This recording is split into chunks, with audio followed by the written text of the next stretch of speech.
दिल्ली से खबर है, आजम खान की याचिका पर सुप्रीम कोर्ट में सुनवाई होगी। जौहर यूनिवर्सिटी पर कार्रवाई के खिलाफ सुप्रीम कोर्ट में आज सुनवाई का दिन है। आजम खान पर 3 नए केस दर्ज है, वो भी मामला उठ गया है। वकील कपिल सिब्बल ने सुप्रीम कोर्ट में याचिका दी है। आपको बताएं, लगभग 80 के करीब मामलों से निपटारे के बाद जेल से बाहर आए आजम पर 3 और नए मामले हैं। इस पूरे मामले पर आज कपिल सिब्बल, जो कि आजम के वकील हैं, उन्होंने याचिका दर्ज की है। आज की अगर सुनवाई की बात करें तो जौहर यूनिवर्सिटी के मामले को लेकर के सुनवाई की खबर मिल रही है। 3 नए मामले हैं फिलहाल आजम खान पर, और इसी को लेकर के याचिका भी दायर की है आजम खान के वकील कपिल सिब्बल ने। तो आज दिल्ली सुप्रीम कोर्ट से आजम को लेकर के कोई अपडेट आ सकती है। जौहर यूनिवर्सिटी के खिलाफ जो कार्रवाई हुई है, इस पर भी आज सुनवाई का दिन होना है, और किस तरीके की हैपनिंग रहने वाली है, क्या क्या अपडेट आ सकती है, इस पर हम समझने की कोशिश करेंगे। हमारे सहयोगी अविनाश तिवारी से दिल्ली से जुड़े हैं।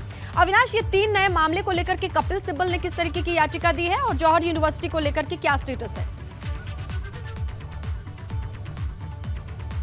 देखिए फिलहाल अगर बात करें तो कपिल सिब्बल, जो कि आजम खान के वकील, उन्होंने सुप्रीम कोर्ट में याचिका लगाई कि सुप्रीम कोर्ट में 87 केस आजम खान के खिलाफ दायर हुए थे जिसमें वो जेल में बंद थे, उसको लेकर के सुनवाई हुई थी। और सुप्रीम कोर्ट ने साफ तौर पे कहा था कि अगर आजम खान के खिलाफ कोई ठोस सबूत मिलते हैं या कोई ठोस कार्रवाई होती है तभी FIR दर्ज किया जाए, अन्यथा राजनीतिक वश FIR दर्ज न किया जाए। लेकिन अभी 3 नए FIR उन पर दर्ज हुए हैं। कपिल सिब्बल का यह कहना है कि आजम खान को उत्तर प्रदेश सरकार परेशान कर रही है और एक बार फिर से गिरफ्तार करना चाहती है, हिरासत में लेना चाहती है, इसीलिए नए FIR दर्ज कर रही है बिना जिसमें जो कि ठोस सबूत नहीं है। और जौहर अली यूनिवर्सिटी में भी लगातार जानबूझ के कार्रवाई की जा रही है। तो इन 2 बातों के साथ उन्होंने याचिका दायर की है। आजम खान की अगर बात करें तो अभी भी दिल्ली के सर गंगाराम अस्पताल में भर्ती हैं, जहां पे उनका स्वास्थ्य ठीक नहीं है, और 22 सितंबर से वो दिल्ली के सर गंगाराम अस्पताल में भर्ती हैं। लेकिन सुप्रीम कोर्ट में उनके वकील कपिल सिब्बल ने ये याचिका लगा दी है, क्योंकि जिस तरीके से अब उत्तर प्रदेश पुलिस अगर आजम खान के खिलाफ कार्रवाई कर रही है, जौहर अली यूनिवर्सिटी में कार्रवाई जिस तरीके से चली है, उसके खिलाफ सुप्रीम कोर्ट में याचिका आ गई है। आज सुप्रीम कोर्ट में सुनवाई होगी। अब देखने वाली बात ये महत्वपूर्ण होगी कि उत्तर प्रदेश सरकार अपनी ओर से क्या कुछ दलीलें रखती है, क्योंकि जब 87 FIR का जिक्र हुआ था सुप्रीम कोर्ट के अंदर, तब सुप्रीम कोर्ट ने साफ तौर पे कहा था कि इतनी ज्यादा FIR कैसे दर्ज की जा सकती है और किस तरीके से ये दर्ज की जा रही है। तमाम सारी चीजों को उत्तर प्रदेश सरकार को जवाब देना चाहिए। उस समय दिया गया, तो उसके बाद सुप्रीम कोर्ट ने उत्तर प्रदेश सरकार से सहमति जताते हुए आजम खान को अंतरिम जमानत दे दी थी, जिसके बाद से आजम खान लगातार जेल से बाहर हैं। लेकिन अब नए FIR दर्ज हुए, इसको लेकर के अब सुप्रीम कोर्ट में याचिका फिर से लगाई गई है। बिल्कुल, और देखना ये होगा कि आज वहां से किस तरीके की खबर आती है। आप नजर बना करके रखिएगा। अविनाश, शुक्रिया तमाम जानकारी के लिए। चलिए आगे बढ़े, बात करें भारती सुहेल देव पार्टी। आज सावधान यात्रा 5वां दिन। यात्रा पहुंचेगी संत कबीर नगर, जहां पार्टी अध्यक्ष OP राजभर जनसभा करेंगे। दरअसल अभी कुछ दिन तक सावधान यात्रा के जरिए ओम प्रकाश राजभर पूर्वांचल में ताकत दिखा रहे हैं, दमखम दिखा रहे हैं, और उनके निशाने पर सबसे ज्यादा अखिलेश यादव हैं। आपको बताएं कि आज संत कबीर नगर में ये सावधान यात्रा शुरू होकर के सिद्धार्थनगर तक जाएगी। अगले कुछ दिनों तक पूर्वांचल में ही डेरा रहेगा। सावधान यात्रा का मकसद जहां लोगों को जागरूक करना है, लेकिन हर एक मन से एक कॉमन चीज दिखाई दे रही है, सुनाई दे रही है, वो है ओम प्रकाश राजभर का तीखा रवैया अखिलेश यादव के खिलाफ। तो राजभर की कबीर वाणी क्या है, समझिए। आज सुबह सपा की सावधान यात्रा का 5वां दिन है। बस्ती से संत कबीर नगर ये यात्रा पहुंचने वाली है। ओम प्रकाश राजभर यहां भी जनसभा को संबोधित करेंगे। संत कबीर नगर से यात्रा सिद्धार्थनगर जाएगी। अगले कुछ दिन तक पूर्वांचल में ही ये यात्रा रहेगी। 27 अक्टूबर को सावधान यात्रा का समापन होना है। पटना के गांधी मैदान में महारैली करेंगे ओम प्रकाश राजभर। स्थापना दिवस भी कहा जाता है 27 तारीख को, तो पटना में समापन होना है। तो आज सावधान यात्रा का 5वां दिन है। और आपको बताएं कि 66,000 करोड़ रुपए का फर्जीवाड़ा करने वाली real estate company shine city के CMD राशिद नसीम से जुड़े मामले में इलाहाबाद हाई कोर्ट में एक बार फिर से सुनवाई हुई। गुरुवार को हुई सुनवाई में अदालत ने 4 बिंदुओं पर दिशा निर्देश जारी किए हैं। हाईकोर्ट ने राशिद नदीम के प्रत्यार्पण की कार्यवाही 2 महीने में पूरी करने की बात कही है। आपको बता दें कि भारत में अरबों रुपए का फर्जीवाड़ा करने के बाद राशिद नसीम इन दिनों दुबई में पनाह लिए हुए हैं। इलाहाबाद हाईकोर्ट ने केंद्र सरकार और शाइन सिटी मामले में जांच कर रही 3 केंद्रीय एजेंसियों से प्रत्यार्पण की कार्यवाही में तेजी लाने की बात कही है। हाईकोर्ट ने राशिद नसीम और भगोड़े मेहुल चौकसी की बिजनेस पार्टनरशिप को लेकर भी सख्ती दिखाई है। साथ ही राशिद नसीम और मेहुल चौकसी के कारोबारी रिश्ते की जांच का जिम्मा केंद्र सरकार की इन्वेस्टिगेशन एजेंसी SFIA यानी स्पेशल फ्रॉड इन्वेस्टिगेशन एजेंसी को सौंप दिया है। जहां आज शुक्रवार है, इसे लेकर यूपी पुलिस अलर्ट मोड पर है। क्योंकि पीएफआई पर लगे प्रतिबंध के बाद ये पहला जुमा है, जिसे देखते हुए संवेदनशील जो जगह है, जो स्थान है, वहां पर पुलिस फोर्स की नजर है।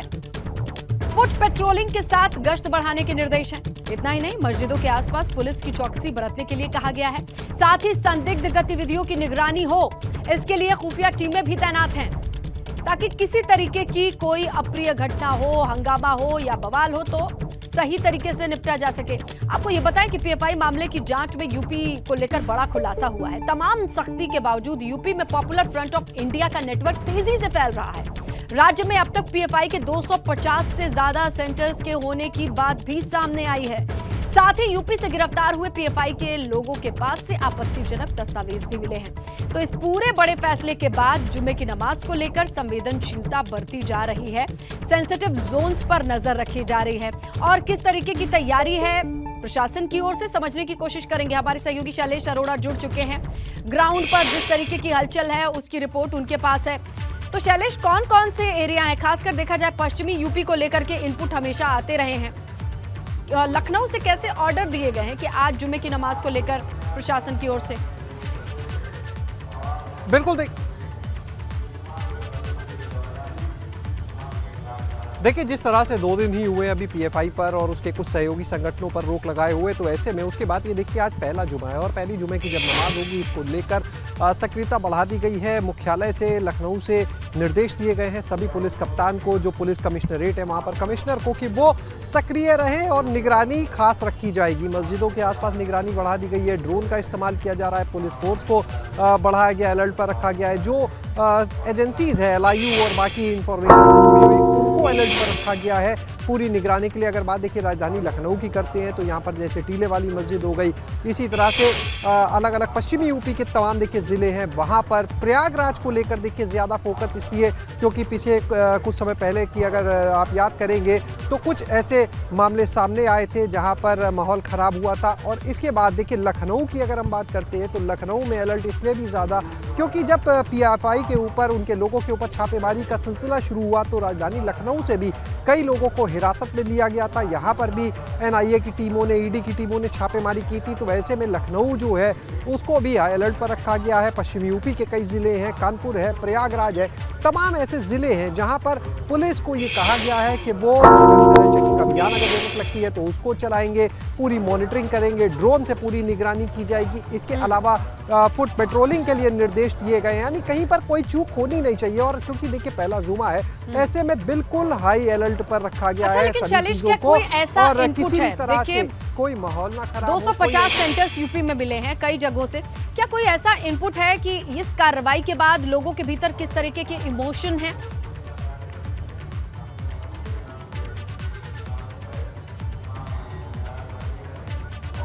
देखिए, जो पीएफआई से जुड़े हुए लोग हैं वो कौन है? हमारे आपके बीच में हो सकता है हमारे आपके घर के पास कोई ऐसा व्यक्ति रहता हो लेकिन जानकारी ना हो, वो आम लोगों के बीच में देखिए रहते हैं।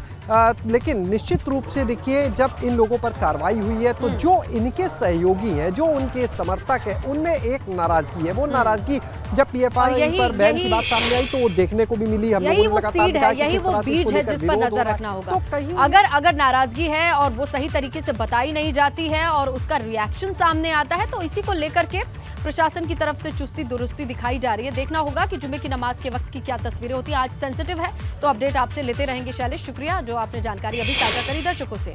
आगे बढ़े, बात करें पंजाब के मोहाली कांड का मामला अभी थमा नहीं था कि अब यूपी में भी हॉस्टल के भीतर कैमरा कांड सामने आया है।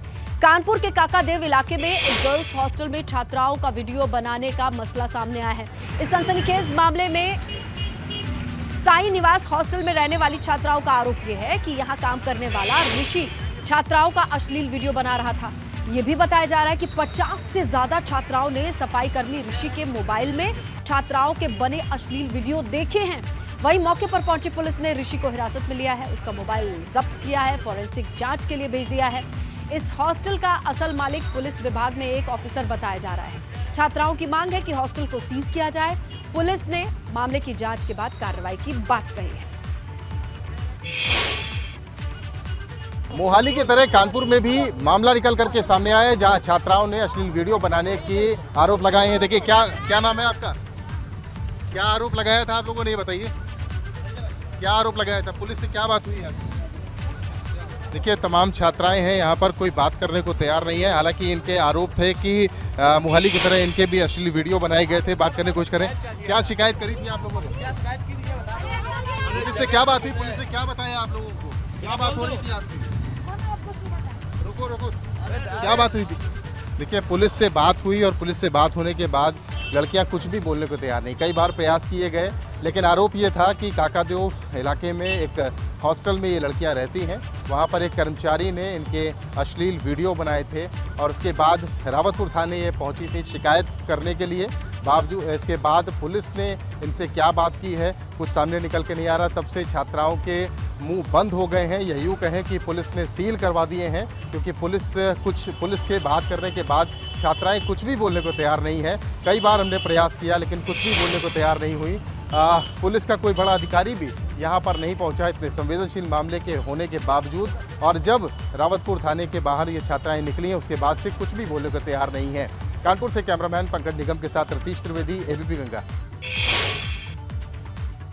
एक गर्ल्स हॉस्टल से कुछ छात्राओं ने पुलिस को शिकायत किया। पुलिस ने तत्काल कार्रवाई करते हुए उसके कर्मचारी, जो अपने कर्मचारी पर आरोप लगाया था, उसको हिरासत में लिया गया है।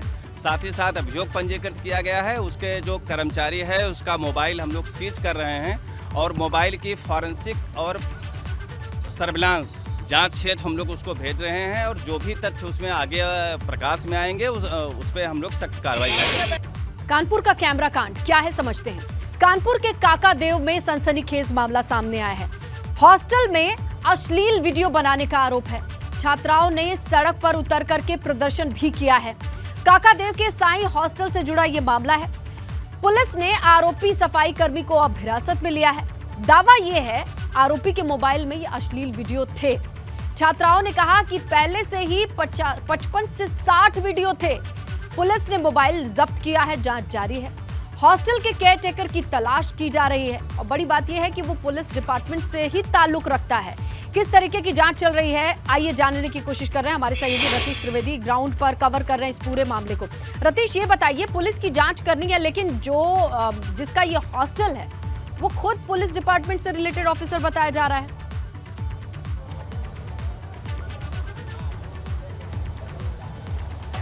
बिल्कुल, देखिए, काकादेव के तुलसी नगर स्थित ये हॉस्टल में SN द्विवेदी की आप नेम प्लेट दे सकते हैं। SN तिवारी नाम के व्यक्ति हैं जो बुलंदशहर में SP सिटी के पद पर तैनात हैं। उनके नाम की नेम प्लेट लगी हुई है। हालांकि उनसे हमारी बात हुई तो उनका ये कहना है कि इस बिल्डिंग से उनका कोई लेना देना नहीं है। जो छात्राएं हैं उनसे बात करने के बाद ये पता चला कि 50 छात्राएं यहाँ पर रहती हैं और इसका केयरटेकर और जो संचालक है वो मनोज पांडे नाम का व्यक्ति है। जब से ये घटना हुई है तब से मनोज पांडे फरार है, सामने नहीं आ रहा। जो वार्डन है सीमा पाल, वो भी सामने नहीं आ रही हैं अपना पक्ष रखने के लिए। लेकिन छात्राओं ने गंभीर आरोप लगाए हैं कि उनके अश्लील वीडियो बनाए जाते थे। और शुरुआती तौर पर जब वार्डन से और केयरटेकर से इस बाबत शिकायत की गई, जब आरोपी ऋषि को पकड़ा गया, तो उसके बाद उल्टा ही हॉस्टल वार्डन और हॉस्टल के जो संचालक हैं उन्होंने छात्राओं के कैरेक्टर पर सवाल उठा दिए कि आपका कैरेक्टर ही ठीक नहीं है। तमाम छात्राएं जब हंगामा करने लगीं तो उसके बाद पुलिस तक पहुंची और पुलिस पर शिकायत की। हालांकि पुलिस पर भी शुरुआती तौर पर ये आरोप छात्राओं के द्वारा लगाया जा रहा है कि पुलिस ने भी वीडियो मोबाइल में, आरोपित के मोबाइल में किसी भी तरीके का वीडियो मिलने से साफ इनकार कर दिया। लेकिन तमाम छात्राओं से हमने बात करी, उन छात्राओं का ये कहना है कि उन छात्राओं का ये कहना था कि मोबाइल सुपुर्द करने से पहले, यानी पुलिस को दिए जाने से पहले भी उन्होंने कई सारे वीडियो, और एक छात्रा ने तो दावा किया कि 55 से 60 वीडियो, अश्लील वीडियो उसने खुद देखे हैं अपनी आंखों से उस ऋषि के, आरोपी के मोबाइल पर। यानी यह बड़ा मामला है और पुलिस पूरी इन्वेस्टिगेशन ठीक से करे तो बड़ा मामला निकल करके सामने आएगा। लेकिन शुरुआती तौर पर यह ज़रूर है कि हॉस्टल के केयरटेकर के द्वारा, हॉस्टल वार्डन द्वारा और पुलिस द्वारा आरोपी को बचाने की कोशिश की गई। कहा यही जा रहा है कि चूंकि ये बिल्डिंग बिल्कुल ये चौंकाने वाला है, चौंकाने वाला मामला है रतीश, क्योंकि ओनर को लगता है, हॉस्टल के केयरटेकर को लगता है कि एक शख्स सही कह रहा है और 50 से 60 लड़कियों का कैरेक्टर खराब है। अब ये तमाम मामला जांच के बाद कैसे पर्दे खुलेंगी, इस पर निगाहें रहेंगी हमारी। शुक्रिया जानकारी के लिए। नोएडा के सेक्टर 3 में एक बिल्डिंग में आग की खबर है। स्काईस्टेक नाम की, एजिस नाम की कॉल सेंटर में आग की खबर है। कॉल सेंटर के 2nd फ्लोर में आग से हड़कंप, शॉर्ट सर्किट आग की वजह बताई जा रही है। मौके पर 6 फायर ब्रिगेड की गाड़ियां मौजूद हैं। आग को बुझाने की कोशिशें चल रही हैं। ये देखिए आप, सेक्टर 3 में बिल्डिंग में आग की खबर। स्काईटेक एजिस नाम की कंपनी, कॉल सेंटर है ये। 3rd फ्लोर में आग लगी है। 2nd फ्लोर में आग की तस्वीरें आप देख रहे हैं। इसे बुझाने की कोशिश की जा रही है। 6 फायर ब्रिगेड की गाड़ियां मौके पर मौजूद हैं। तस्वीरों से यह पता लग रहा है कि फायर ब्रिगेड अपने काम में लगी हुई है। उठता हुआ धुआं ये 2nd फ्लोर से है। कॉल सेंटर है। अब देखना ये होगा कि इस बिल्डिंग में इस वक्त कौन कौन मौजूद है, उन्हें रेस्क्यू किया गया, क्या स्टेटस है अभी। फिलहाल जो जानकारी मिल रही है, 6 फायर ब्रिगेड की गाड़ियां मौके पर मौजूद हैं। 2nd फ्लोर पर आग बुझाने की कोशिश लगातार चल रही है। स्काईटेक एजिस नाम का ये कॉल सेंटर है जहां पर आग लगी है। नोएडा सेक्टर 3 में ये बिल्डिंग मौजूद है।